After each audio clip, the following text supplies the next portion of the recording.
बताऊंगा आज रिकॉर्डिंग है सरकारी नौकरी फिल्म का, 2 गाना रिकॉर्ड हो रहा है।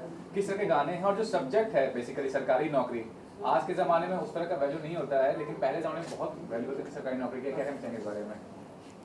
आपसे जानना चाहता हूँ मैं तो ज़रूर बताऊंगी सरकारी नौकरी इस फिल्म के बारे में। जो म्यूज़िक है, जो गाने मैं गाने वाली हूँ, लेकिन मुझे लगता है कि इस फिल्म के जो करता धरता है वो है अजय कुमार झा जी, और ये उनकी पत्नी है नीरा झा जी। तो इनसे ज़्यादा पहले हम जानते हैं, उसके बाद मैं क्या गाने वाली हूँ या कैसे गाने हैं उसके बारे में बताऊँगी। सबसे पहले तो जानना चाहूँगा कि साधना जी आई हैं आपके इस प्रोजेक्ट के लिए गाने गाने, कितनी बड़ी बात है आपके लिए, और क्या कहना चाहेंगे साधना जी के बारे में? अहोभाग्य मेरा पहला शब्द होगा, और सबसे पहले आप सबका स्वागत है। अजय झा गुड्डू प्रोडक्शन, ये मेरी कंपनी का नाम है। मैं पहले से भी जुड़ा हूँ एज अ फाइनेंसर, लेकिन इनडायरेक्टली फिल्म इंडस्ट्री से। मैं एनआरआई हूँ और सेंट्रल एंड साउथ अमेरिका में मेरा बिजनेस है। फिल्म से दूर दूर तक हमारा नाता नहीं था, और फिल्म से जुड़ने का जो एक कारण था, जो हमारे साथ लिविंग लीजेंड अभी हैं जो बैठी हैं, इनकी वजह से फिल्म लाइन से मैं जुड़ा था। और ये कहानी कुछ इस तरह से है कि हमारे यहाँ एक प्रोग्राम हुआ था गयाना में, और गयाना के जो अभी करंट प्रेसिडेंट हैं मोहम्मद इरफान अली, जो अभी प्रेजेंट प्रेसिडेंट हैं, वो हमारे गेस्ट थे। और एक गाना बजा उस प्रोग्राम में, जब कोई बात बिगड़ जाए, और उन्होंने बस अपनी वाइफ को लेके जो एक होता है डांस करना शुरू किया। तो वहाँ मैंने पता कर किया किसने गाया है, क्या गाया है, और वहाँ से लोग कहते हैं दूर से संबंध, तो पिछला 5 साल का संबंध है मेरा। इस वजह से हमने ये डिसीजन लिया था और निर्णय लिया था कि जब भी मैं फिल्म लाइन में आऊँगा तो जो मेरा पहला गाना होगा वो मैडम गाएंगे। तो इस वजह से हमारे लिए तो ये खुशी की बात नहीं है, मेरा ड्रीम कम्स ट्रू जो होता है वो फेज है at this point of time. So right now I am living my dream. या सर, इस बारे में भी कुछ जानकारी हमारे पास है कि जैसे आपको काफ़ी अवार्ड मिले हैं सर, कुछ उस बारे में बताइए, कौन से अवार्ड किस तरह से मिले? जी बहुत बहुत धन्यवाद। दरअसल भारत सरकार ने मुझे रिकॉग्नाइज़ किया, मेरी सेवा को। मैं भारतीय मेडिसिन, जो इंडियन मेडिसिन है, उसको पूरे कैरिबियन और कैरिकॉम कंट्रीज, जो करीब 28 कंट्री है, और साउथ अमेरिका के मिला के करीब 35 कंट्री है, इसमें इंडियन मेडिसिन को इंट्रोड्यूस करने वालों में मेरा नाम पायोनियर में आता है। तो इस वजह से जो यहाँ की सरकार थी, पहले की भी जो कांग्रेस सरकार थी, उस समय में आनंद शर्मा जब वहाँ गए तो सबों ने, जब वो वहाँ विजिट पे गए, स्टेट विजिट में, तो लोगों ने मेरा नाम लेना शुरू किया। फिर इससे पहले सुरेश प्रभु मिनिस्टर थे, वहाँ भी लोगों ने मेरा नाम लेना शुरू किया कि मिस्टर झा को हम जानते हैं, उन्होंने बहुत सारा काम किया है। फिर गवर्नमेंट ऑफ इंडिया ने रिकॉग्नाइज़ किया, और मैं चूँकि मिथिला से हूँ तो मुझे ज़्यादा खुशी इस बात से होती है कि मेरी मिथिला ने मुझे रिकॉग्नाइज़ किया। मिथिला के तमाम जो अवार्ड्स हैं, मिथिला रत्न, मिथिला विभूति, अटल मिथिला सम्मान, जो आदरणीय राजनाथ सिंह ने, डिफेंस मिनिस्टर जो हैं, उन्होंने अपने हाथों से मुझे दिया था। और अभी मेरा सिलेक्शन आइकॉन ऑफ बिहार के लिए भी किया गया है, जो आपको एक नया इन्फॉर्मेशन मैं दे रहा हूँ। तो थैंक यू। तो ये जो मेरा व्यावसायिक काम है, और मैं थोड़ा सा देश प्रेमी हूँ, इस्लाम नेशनलिस्ट हूँ, तो उसका जरूर देश ने जो पहचाना है, तो मुझे इस बात की खुशी है। अगर कुछ आप बता सकें, कुल कितने अवार्ड आपने अभी तक प्राप्त किए हैं? फिर तो दिक्कत हो जाएगी, क्योंकि मैं बहुत जगह हूँ और मेरे अवार्ड बिखरे पड़े हैं। मुझे जो अभी तक का सबसे बड़ा अवार्ड मिला है वो लंदन में, जब 120 कंट्री में सिंगल ब्रांड का मुझे ओलंपिक गोल्ड मिला था। ओलंपिक गोल्ड मतलब इसलिए कहा जाता है कि जो मेडिसिन लाइन में हर जगह ओलंपिक, आपको पता ही है, उसका रिकॉग्निशन है। तो 120 कंट्री में पर कैपिटा सबसे ज़्यादा सेल मैंने किया था, एक फेरोग्लोबिन हमारा आइटम है, तो इस वजह से मुझे मेडल मिला था। तो इस तरह से बहुत, वेनेजुएला में मुझे अवार्ड मिला हुआ है, सेंट लूसिया में, गयाना में, तो बहुत सारी कंट्रीज़ में मिला है। मुझे काउंट करना थोड़ा मेरे लिए मुश्किल होगा, लेकिन 20-25 करीब तो होंगे ही कम से कम। सर, ये आपसे जानना चाहेंगे, आप अच्छे व्यवसायी हैं और आपकी फिल्म है सरकारी नौकरी के ऊपर। सर, उस बारे में कुछ बताइए, सर फिल्म के बारे में। सच पूछिए तो आपने फिल्म की कहानी ही पूछ ली। मैं, जैसा कि मैंने कहा कि हम लोग लोअर मिडिल क्लास मिथिला से हैं। 3 भाई हैं हम लोग। मेरे बड़े भाई IPS हैं, right now he is ADG Madhya Pradesh cadre में। मेरा छोटा भाई PCS है, जो बिहार सरकार में है, और वहाँ का बहुत ही प्रचलित ऑफिसर में से है। तो हुआ क्या कि मैं प्राइवेट सेक्टर में था, क्योंकि मैंने फार्मा की पढ़ाई कर रखी थी, तो बड़ा स्वाभाविक है, उसमें सरकारी नौकरी तो थी नहीं। तो घर का जो माहौल था, और घर से ज़्यादा परिवार और ख़ानदान और समाज, जिस रूप में मुझे देखता था कि बाकी सब तो सरकारी नौकरी में है, ये कहा जाता था कि अरे ये तो मेरी माँ चूँकि वहाँ पे टीचर्स ट्रेनिंग कॉलेज की प्रिंसिपल रही हैं, उनका नाम भी थोड़ा बहुत है हमारे समाज में, अरे बिमला दा का ये बेटा तो बिगड़ गया। जबकि हकीकत यह है कि उस समय में मैं दोनों भाइयों की सम्मिलित तनख्वाह से भी मेरी तनख्वाह ज़्यादा होती थी। यदि सक्सेस की बात करें, और मैं चूँकि कॉर्पोरेट वर्ल्ड में रहा था, तो जिस तरह का एक आप कह सकते हैं माइंडसेट है हमारे बिहार में कि पढ़ाई का मतलब सरकारी नौकरी होता है, जो अच्छा पढ़ाई करे उसको सरकारी नौकरी करनी होती है। या आज भी आप देखेंगे कि एक प्यून का या उससे भी छोटी नौकरी के लिए पीएचडी और बड़े बड़े जो हमारे मास्टर्स हैं वो अप्लाई कर रहे हैं, और हज़ारों और लाखों में कर रहे हैं। तो ये जो एक सर्टेन माइंडसेट है कि सरकारी नौकरी का मतलब ही कैरियर है, उस माइंडसेट को मुझे चेंज करना था, सबसे पहला नंबर 1। और दूसरा, मैंने देखा कि माइंडसेट चेंज करने से ही नहीं होगा, जब तक उद्यमिता, एंटरप्रेन्योरशिप को जब तक रेस्पेक्ट नहीं मिलेगा तब तक लोग उस पर नहीं आएंगे। तो हमने कहा कि जो फिल्म है ये सबसे बड़ा माध्यम है लोगों के ओपिनियन को चेंज करने का। तो पहला मेरा मकसद है कि जो हमारी जो नई पीढ़ी है वो सरकारी नौकरी की तरफ न देखे, उससे बड़ी अपॉर्चुनिटी है। और मैंने अपने आप को पेश किया है कि प्राइवेट नौकरी में रहते हुए आप मेरी ज़िंदगी देख लें। जो मुझे जानते हैं, जैसे उदय जी ने हमारे बहुत सारे फंक्शंस अटेंड किए हैं, जिसमें इन्होंने देखा है कि कितने हाई कमिश्नर्स वगैरह अटेंड करते हैं, जो बहुत ही अपने आप में किसी भी सरकारी कर्मचारी के लिए बड़ा कठिन होगा। तो मैं अपना उदाहरण पेश करते हुए ये दिखाना चाह रहा हूँ कि आप लोग सरकारी नौकरी के पीछे न भागें, आप व्यावसायिकता, एंटरप्रेन्योरशिप अपनाएं। और दूसरा, जो एंटरप्रेन्योरशिप में जाते हैं या एंटरप्रेन्योर बनना चाहते हैं, उनको यदि रेस्पेक्ट मिलेगा तो जो बाकी लोग हैं वो भी उत्साहित होंगे, वो भी इनकरेज्ड होंगे। ये मेरा मकसद है, और इसीलिए फिल्म सरकारी नौकरी मैंने नाम रखा है इसका, और कहानी भी इसी के चारों तरफ घूमती है। ये भी कहना चाहूँ कि काफ़ी कंट्रीज में रिलीज करने का प्लान है आपका, तो ये बताइए वो रिलीज को प्लान को लेकर क्या कहना चाहेंगे? मैं अपने को भाग्यशाली मानता हूं, क्योंकि जो south America, central and states में जो सबसे बड़ा आप कह सकते हैं कि जो इसको डिस्ट्रीब्यूटर है, जिसके करीब 65 कंट्री में दे हैव अराउंड 650 स्क्रीन्स, और वो मेरे बड़े अच्छे मित्र हैं संयोग से। तो रिलीज़ का तो आपको मैं बता दूं कि इंडिया में रिलीज़ बाद में होगा, ये पूरे वर्ल्ड में 65 कंट्री में एक बार रिलीज़ होगा। तो रिलीज़ के राइट्स हमारे पास हैं, पहले हमारी बातचीत हो चुकी है, तो इसीलिए पूरा इंटरनेशनल प्रोजेक्ट है ये।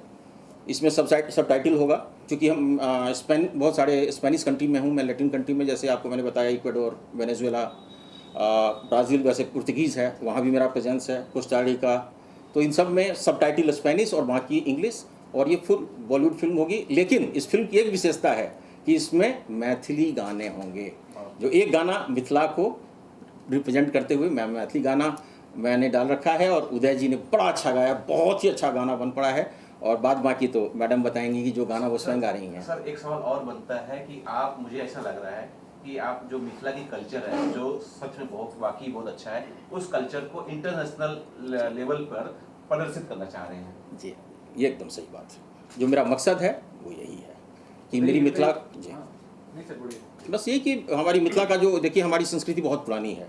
जब भी मैं लोगों को कहता हूँ इंडिया, तो इंडिया के बाद मुझे बताना पड़ता है कि I am from the land of माता सीता, गॉडेस सीता, इस तरह करके। तो वो मुझे बताना ना पड़े, जैसे ही हम मिथिला कहें, मिथिला के साथ ही वो एक चित्रण हो जाए हमारी संस्कृति का, जो हमारी उन्नत सभ्यता संस्कृति, जो हमारे धरोहर है, हमारी जो रीति रिवाज हैं, तो इनके बारे में लोग जाने, हमारा खान पीन, हमारा पहनावा। तो इन सब का कहीं ना कहीं मैं चाहूँगा कि ये फिल्म एक रिफ्लेक्ट करे हमारे कल्चर को। आपसे कहना चाहूँ कि रियल फैक्ट पे फिल्म है, तो म्यूजिक भी बहुत असरदार होना चाहिए, क्योंकि जो संघर्ष दिखाया जाएगा एक नहीं, म्यूजिक तो असरदार होंगे ही। अभी तो क्या है कि कोरोना महामारी में समय इतना उल्टा पुल्टा चला, इसलिए उनका वॉइस अभी लेंगे, काफ़ी चीज़ बजाए, काफ़ी चीज़ बजना बाकी है। तो हम लोग भी सोच रहे हैं मिथिला का और ये कैरेबियन का जो परिवेश पे बन रही है, तो उसके हिसाब से कैसा गाना चाहिए। दूसरी बात, ये बहुत ही म्यूजिकल फिल्म है, कैरेबियन टच कर रहे हैं हम लोग, लेकिन म्यूजिकल फिल्म है। और बेसिकली मैं सिंगर हूँ, तो शौकिया तौर पे मैं म्यूजिक करता हूँ। तो भाई साहब का फिल्म जो था, उसमें एक दो गाना इनको पसंद आया, तो बोले कि ये मेरे म्यूजिक में फिल्म के लिए दे दीजिए। तो मैंने बताया, फिर सदना जी का चर्चा आया, उसी में बोला सबसे अच्छा उन्हीं के लिए गाना है। एक भजन है इसमें, जो पारंपरिक गाना है, वो उतना चर्चित नहीं है, लेकिन है बहुत खूबसूरत गाना। तो वो भजन एक है, और बाकी अभी एक सैड मूड का गाना इनका है, जो प्रदेश में जब उनका हस्बैंड रहते हैं, मिथिलांचल के जो लड़का विदेश जाते हैं, उसके ऊपर जो गाना है ना, अपनी वाइफ का जो दोनों का चल रहा है वियोग, उसके ऊपर एक गाना है। और मेरा अभी एक मिथिला के ऊपर जो गाना है वो गाना है। बाकी और सिंगर के लिए गाना बनना बाकी है, रिकॉर्ड करना बाकी है, उसमें और सिंगर अच्छे सिंगर्स ही हैं। सर ये भी जानना चाहूँगा कि फेस वैल्यू बहुत इंपॉर्टेंट होता है, स्टार्स को देख के थिएटर में आते हैं लोग, तो क्या कलाकार को लेकर क्या सोचा है, किसको लेने वाले हैं, कोई बड़ा नाम है आपके दिमाग में, क्या करने वाले हैं आप? जैसा कि अभी उदय जी ने बताया, एक बात उन्होंने नहीं बताई, मैं ऐड कर दूं। जब मैंने इनका गाना सुना और मैंने किसी को सुनाया तो पहला रिएक्शन, और वो बहुत बड़ा नामचीन कह सकते हैं हस्ती है, नाम लेना उचित नहीं होगा, I don't want to drop names, लेकिन उन्होंने ये कहा था कि इस गाने से मुझे एलपी की याद आ गई। एलपी का मतलब लक्ष्मीकांत प्यारेलाल। तो उदय जी गायक हैं, लेकिन जो गाना इन्होंने बनाया है वो बहुत ही उच्च कोटि का है, और मुझे पूरा विश्वास है कि आदरणीय मैडम को भी बहुत पसंद आएगा, गा के भी, और आप लोगों को भी पसंद आएगा। तो सबसे पहला तो वो, हाँ ये बात सही है, ये इंटरनेशनल प्रोजेक्ट है, जब तक इसमें ऐसे कुछ चेहरे नहीं जुड़ते हैं तब तक वो उसको एक रिकॉग्निशन नहीं मिलेगा। तो आप लोग ये उम्मीद रखें कि जो भी नाम फाइनलाइज होते जाएंगे वो सारे बड़े नाम होंगे, सारे अच्छे नाम होंगे। मेरा ध्यान कला पे ज़्यादा होगा, मैं स्टार वैल्यू पे थोड़ा कम जाऊँगा। जो हमारे आर्टिस्ट हैं, कैरेक्टर आर्टिस्ट जितने भी टॉप लेवल के, आप सोच लीजिए कि जो सबसे बड़े हैं वो हमारी फिल्म में तो होंगे ही होंगे।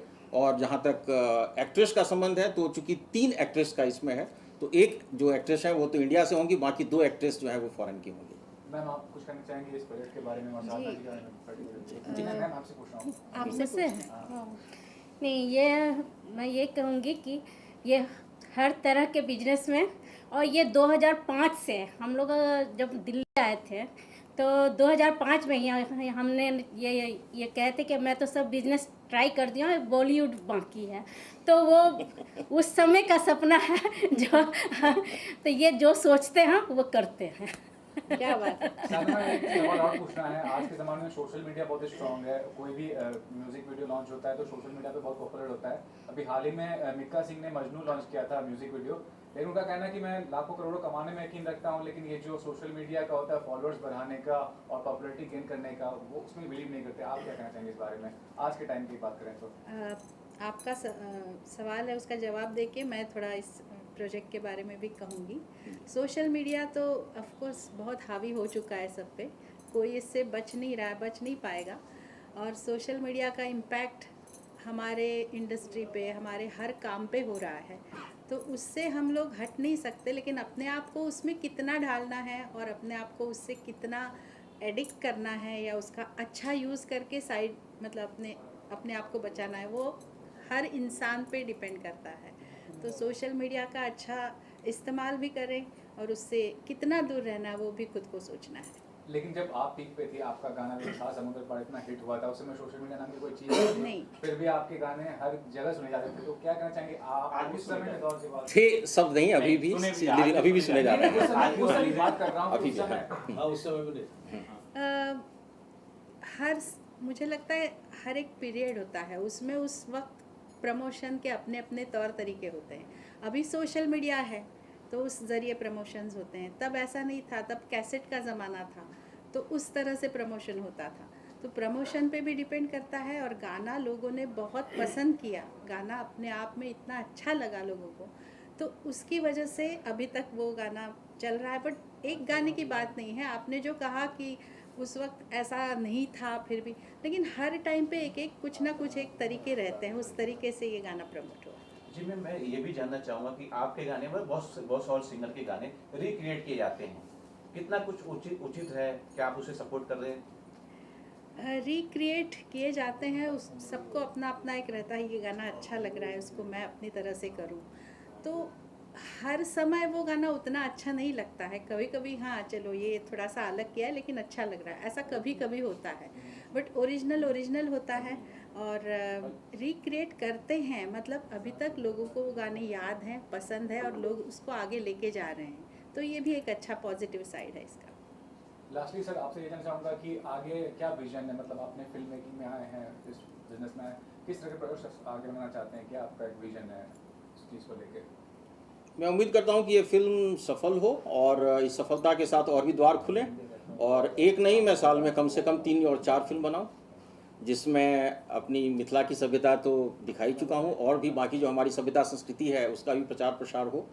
और देखिए, जो इंडिया का आज की तारीख में जब मैं बाहर जाता हूँ, आप लोगों को जैसा कि जो मुझे जानते हैं उनको पता है कि तकरीबन 72 कंट्रीज़ में मैं जा चुका हूँ, और बहुत सारे ऐसे देश मैंने देखे हैं कि जहाँ इंडिया शब्द तो जानते हैं, लेकिन उस इंडिया के अलावा यदि वो कुछ भी जानते हैं तो वो बॉलीवुड जानते हैं।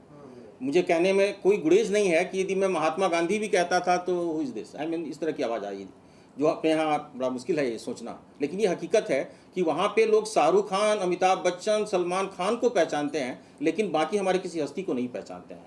तो ये जो इंडिया का सॉफ्ट पावर है विदेश में, ये सॉफ्ट पावर इस फिल्म इंडस्ट्री की वजह से है। ऐसे ऐसे कंट्री में मैं गया हूँ जहाँ एक लफ्ज़ हिंदी का लोग नहीं जानते हैं, लेकिन वहाँ पे वो हिंदी गाना गाते हैं। तो ये बहुत बड़ी बात है। तो इस सॉफ्ट पावर को हम लोग जितना आगे बढ़ा के रखें, आज जो हमारा कहीं ना कहीं चाइना के ऊपर भी जो वर्चस्व है वो इस सॉफ्ट पावर की वजह से है, और हमें इस सॉफ्ट पावर को और बढ़ाना है। तो चूंकि मेरा फोकस इंटरनेशनल है, तो मैं चाहूँगा ज़्यादा से ज़्यादा मैं फिल्में बनाऊँ और वो इंटरनेशनल मार्केट को कैटर करूँ, और अपनी संस्कृति और सभ्यता का जितना ज़्यादा प्रचार प्रसार हो सके मैं करूँ। और अजय जी, आप जो काम कर रहे हैं उसके लिए मेरी तरफ से बहुत बहुत शुभकामनाएं, और मैं बहुत थैंक यू कहती हूँ आपको कि आप इतने बड़े पैमाने पे इतना कुछ सोच रहे हैं, और आपकी फ़िल्म सिर्फ एंटरटेनिंग नहीं, कुछ मैसेज भी आप देना चाहते हैं, और अपनी संस्कृति, अपनी सभ्यता को भी प्रदर्शित करना चाहते हैं। बहुत अच्छा ज़रिया आपने चुना है, और इस तरफ आपका ध्यान गया है, इसलिए बहुत अच्छी बात है। और उदय जी और आप मिलके जो एक म्यूज़िकल फिल्म क्रिएट कर रहे हैं, उसमें मुझे भी शामिल किया, थैंक यू, और आपको भी थैंक यू। इसमें अभी तीन गाने हैं, जो इसमें 2 गाने अभी फिलहाल गा रही हैं जी, आज हमारी साधना जी, और एक गाना मैं गा रहा हूँ। इसका एक मतलब 2 गाना अच्छा, राजेश लिखे हैं, ये राजेश, ये यंग राजेश जी, आप भी बताइए कि किस तरह के गाने होंगे, लिरिक्स राइटर हैं आप इससे? ये हिंदी जो एक इसमें मैथिली सॉन्ग है और एक हिंदी सॉन्ग है।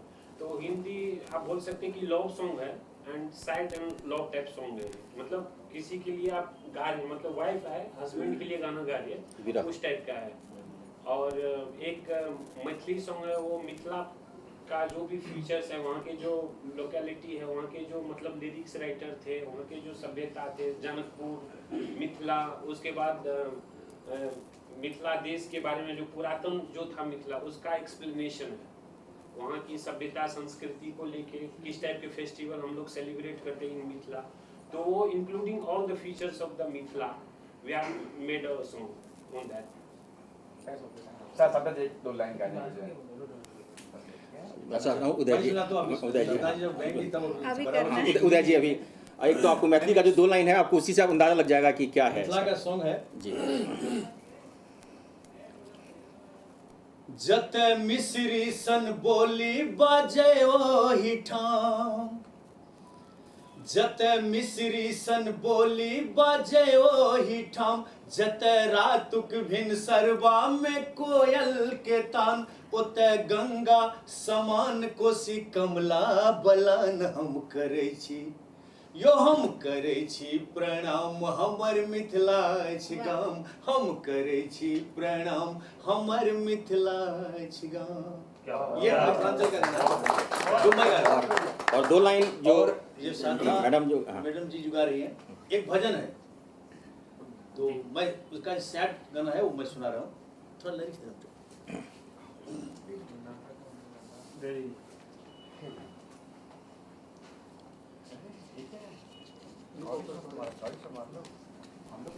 ये जी हो सर, सुनाओ। जी सर।